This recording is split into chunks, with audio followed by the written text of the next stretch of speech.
ભગવાન જ બધું કરે છે, ભગવાન થકી થાય છે, એ સાથે આવવાનું છે, એની સાથે આપણું જોડાણ થવું જોઈએ. ભગવાનમાં માનવું એટલે શું છે? ભગવાનમાં માનવું એટલે શું? ભગવાનમાં શ્રદ્ધા રાખવી એટલે શું છે?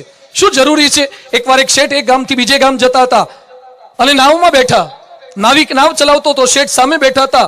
શેઠને વાર્તાલાપ કરવાનું બહુ મન થયું એટલે શેઠે નાવિકને પૂછ્યું કે નાવિક, અને ખબર છે અત્યારે હમણાં ઇલેક્શન ગયું લોકસભાનું, એમાં બનાસકાંઠામાંથી કોણ ઊભા હતા? નાવિક કે ભાઈ સાહેબ, હું કોઈ દાડો વોટ આપવા જતો નથી, મને જે ઊભું હોય મારે કેટલા ટકા. શેઠ કે 100 વર્ષની જિંદગી હોય એમાંથી તારી 25% પાણીમાં ગઈ. તને આટલું ખબર નથી ઇલેક્શનમાં કોણ ઊભું હતું? મને તો અપક્ષના નામ આવડે છે.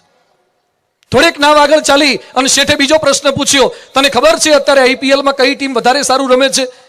નાવિક કે ભાઈ સાહેબ રહેવા દો, મને પેલી મોઈ દંડા સિવાય કશું ખબર નથી. શેઠ કે તારી 50% જિંદગી, અડધી જિંદગી પાણીમાં ગઈ.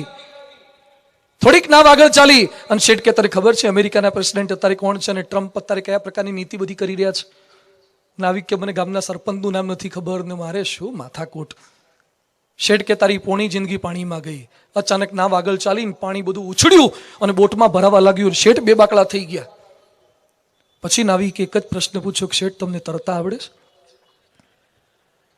શેઠ કે હારું મને નથી આવડતું. તો નાવિક કે મારી તો પા ગઈ, અડધી ગઈ, પોણી ગઈ, પણ તારી તો આજે આખી પાણીમાં જવાની. બીજું બધું કેટલું શીખી ગયા પણ તરતા નથી શીખી શકતા. થોડું તરતા શીખવાનું છે, એનો ઉપયોગ કરતા શીખવાનું છે. બધું જ છે, ભગવાન છે, ભગવાનના સંતો છે, છતાં ઉપયોગ નથી કરતા.